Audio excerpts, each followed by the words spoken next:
Big boss house లో family week లో భాగంగా నిన్న ప్రేరణ వాళ్ళ హస్బెండ్ రావడం జరిగింది హౌస్ లోకి. ఇక అలా వచ్చిన వాళ్ళ హస్బెండ్ ప్రేరణ ఆట తీరు గురించి చెబుతూ అందరితో బాగా ఉండాలని, ఆర్గ్యుమెంట్ చేయాలే కానీ అతి ఆర్గ్యుమెంట్ కాకుండా అందరికీ కూడా యాక్సెప్టబుల్ మేనర్లో ఉండేలాగా చేయమన్నారు. అందరితో బాగా ఉండాలని, అందరితో కలిసిమెలిసి ఉండాలని, హౌస్ ఉండేది ఇంకా కేవలం కొన్ని వారాలే అంటూ కూడా చెప్పాడు. ఇక ఈ సందర్భంలో మిర్చి సినిమాలో డైలాగ్ కూడా చెప్పాడు వాళ్ళ హస్బెండ్. వీలైతే ప్రేమిద్దాం డ్యూడ్, పోయేదే ఉంది, మహా అయితే తిరిగి ప్రేమిస్తారంటాడు.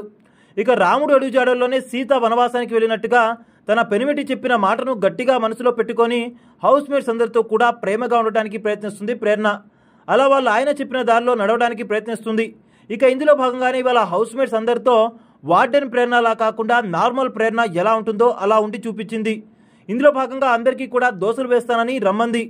ఇక దోశలు వేసే క్రమంలో హౌస్ మేట్స్లో నిఖిల్ నిన్ను బాగా చూసుకుంటున్నాడని, నిఖిల్ని కూడా నువ్వు ఇంకా ప్రేమగా చూసుకోమని చెప్పాడని చెప్తుంది వాళ్ళ భర్త.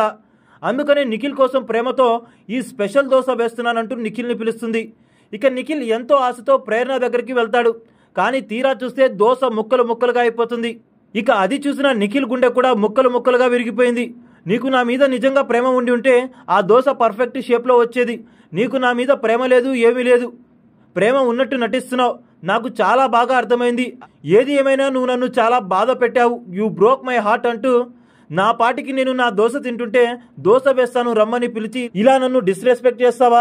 ఇలా చేసినందుకు నీకు డెఫినెట్గా వచ్చే వారం నామినేషన్ వేస్తానని నిఖిల్ చెప్తాడు. అరే దోశకు కూడా నామినేషనా? కావాలంటే ఇంకో దోశ వేసి ఇస్తానరా ప్రేమగా అంటుంది ప్రేరణ. ఇక దానికి హౌస్ మేట్స్ అందరూ కూడా తెగన వేస్తారు. నువ్వు సీతాఫల్ కోసం నామినేషన్ వేసినప్పుడు తెలియలేదా, ఇప్పుడు అడుగుతున్నావంటూ తిక్క కుదిరిందంటూ కూడా అంటూ ఉంటారు అందరు కూడా. నేను డెఫినెట్గా వచ్చే వారం నామినేట్ చేస్తానంటూ నిఖిల్ అయితే శపథం చేసినట్టుగా కామెడీగా చెప్తూ ఉంటాడు. ఇక నిఖిల్ చెప్పినట్టుగా నిజంగానే ప్రేరణని నామినేట్ చేస్తారని మీరు అనుకుంటున్నారా? నిఖిల్ చెప్పింది చూస్తుంటే భలే అనిపిస్తుంది. ఇక బిగ్ బాస్ హౌస్లో నిఖిల్ ప్రేరణ మధ్య ఉన్న బాండింగ్ పై మీ అభిప్రాయం ఏంటి? వీళ్ళిద్దరిలో కప్పు గెలిచే ఛాన్స్ ఎవరికి ఉందో కూడా కామెంట్ చేసేయండి.